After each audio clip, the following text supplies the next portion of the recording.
Hi, my name is Shemaya. Today I will be saying 9 tips that have helped me grow out my hair healthy fast.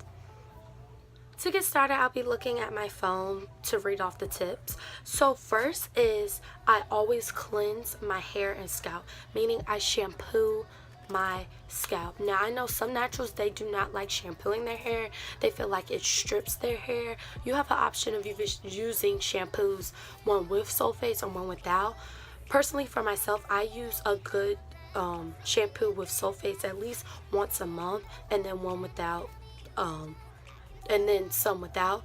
One of my favorite without sulfates is the Trader Joe's Tea Tree shampoo, and OGX has really good shampoos, like their Bio collagen one. I use that also. That's pretty good. And I use Cream of Nature's detangling shampoo, their cocoa cream one or coconut milk line, and those are pretty good and affordable. So really cleanse your scalp. Cleansing your scalp eliminates all buildup, and when you don't have buildup, I feel like my hair was able to grow better versus having buildup. I feel like it's just gonna push back your growth. And how can your hair grow when you have so much dirt on top of it? So please cleanse your hair at least once a month minimum. Okay, next, I wear a bonnet or anything satin to protect my hair from cotton. I feel like wearing satin on my hair creates a barrier between things that have cotton on it, whether I'm laying down and stuff. So whenever my hair is not necessary to be out, I have it up in a bonnet. If I'm out walking my dog, my hair's up in a bonnet, even though my mom hates for me to do that. Like, if my hair does not have to be out, I put it up. I get it out the way so my hands are not in it, and that way protecting my hair to keep all the moisture in. My next tip is I use the stimulating hair growth oil. The oil that I use is Cammie oil, and it's 4 ounces, and this oil is very good with reducing dandruff, a really good pre-poo treatment, adding to your deep conditioners, taking down your hair, everything. I've been using this oil a good year now, and I feel like it's really helped with my growth. It's only $12, and a little goes a long way. This bottle alone lasts me 2 months, so I really recommend an oil to give you like a tingling sensation and something easy, because I don't use vitamins, so this to me is a simple go-to. Before I go to sleep every night, I put this on my edges and rub it in, or like I shown in my curly fro tutorial, I added in my hair, like each groove section where I braided my hair. So it's something simple to do and to keep your scalp. So this oil is really my go-to for scalp massages, and it also has been growing out my eyebrows too, so it's just a win-win situation. So yeah, I would definitely invest in a good stimulating hair growth oil. My next tip is so essential.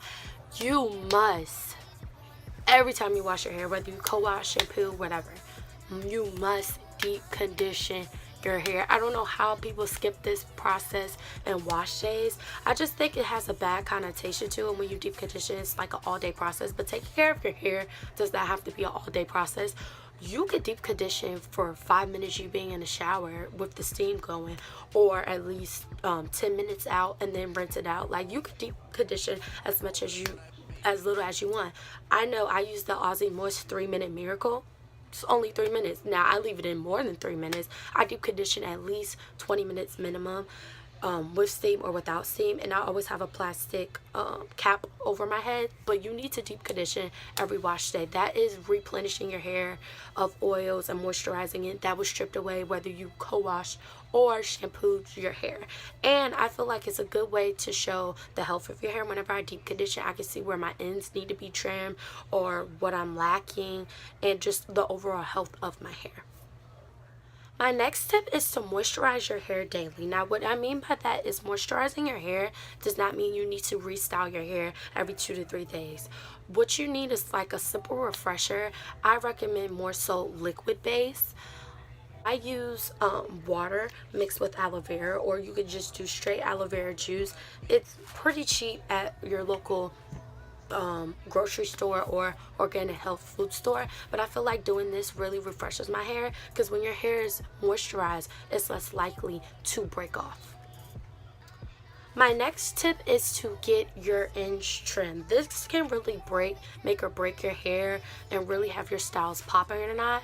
When your hair is holding on to dead weight, it just brings down the health of your curls overall. And if split ends really get out of hand, they move up and up and up, further and further up the hair shaft, and then you're gonna have to cut off inches. So I would really recommend getting your inch trim. Now for me, I'm trying my best to get my inch trim at least every 3 months, but I really feel like getting your inch trim really bounces back your curls and the overall health of your hair, and it just has your hair looking more healthier. It'll feel healthier, it'll bounce more because you're not holding on to dead weight, and your hair is less likely to get tangled when you do get your inch trim, because I notice when I need a trim really bad, I get a lot of knots and a lot of single stranded knots.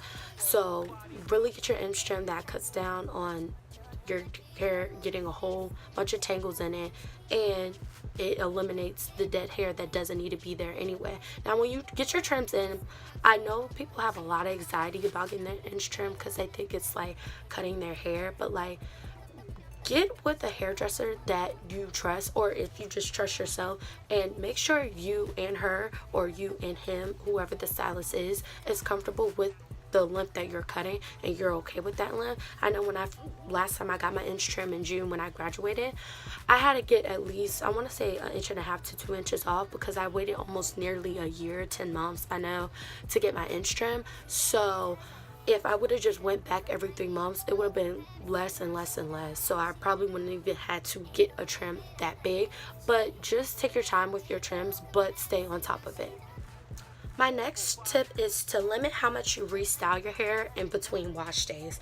Now when I do my hair, I look for longevity styles. I feel like, what's the point of me styling my hair if that style isn't going to last me a long time? That's why definition means so much to me, and my twist outs and braid outs and bantu knots and whatever else I'm doing to my hair. So I feel like you limiting the styles in your hair, that means you're less manipulating your hair, and that way your hair could grow properly without your hands being all in it, putting necessary dirt and just pulling it unnecessarily. So really limit how much you restyle your hair. What I do is I like to transition through styles. So like, say when this goes it's nearing my wash day, I probably just throw this up in a very loose bun.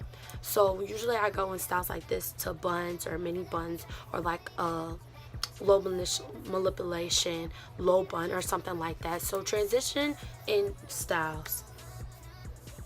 My next tip is to get protein treatments. This goes hand in hand with getting your inch trim too. I feel like when you're getting your inch trim, it's a perfect opportunity to also get a protein treatment. But I feel like protein treatments really help with reviving my curls or keeping my curls strength up, depending on what I'm doing to my hair. And it's a very great barrier when you know you're about to add heat to your hair. But the only thing about protein treatments is you cannot do them a lot. You can't use protein treatments a lot like you do deep conditioning your hair. I will only recommend protein treatments every 8 weeks. Honestly, I wouldn't overdo it, because having too much protein in your hair can break off your hair. But so I definitely see a difference in my hair whenever I do get protein treatments done. You could get them done professionally by your hairstylist, or you could just pick up a simple pack at Target or Walmart or hair supply store. One I personally like a lot is the Jamaican Black Castor Oil one by Shea Moisture, and I just tried Palmer's new coconut oil one, and that worked pretty good. But like I said, you have to be careful with protein treatments, because if you do too many, they can break off your hair. My last big tip is to stay consistent with your hair routine. Now you can switch up your products, which I really highly recommend, because you don't want your hair to get too used to one type of product. But stay consistent with your routine. I feel like if you follow these tips that I've gave you in this video, your hair will really take off. But like I've always mentioned, it's health over length. Like, it took time for my hair to get to this length. Well, it was pretty fast, like less than 2 years, but still I focus more on the health of my hair than the length. And just embrace each stage of your hair, whether you're transitioning or you're bouncing back from color damage, heat damage, or you're just trying out going natural. Just embrace every stage of your hair and just stay consistent taking care of your natural hair. I know it's like a second job, but it really is rewarding where your hair is just so popping and it make or breaks your outfit, and you feel really good about yourself when your hair looks good. So you don't want your hair looking crappy, so therefore you have to take care of it. So thank you so much for watching my video. Please like, comment, and subscribe. Bye.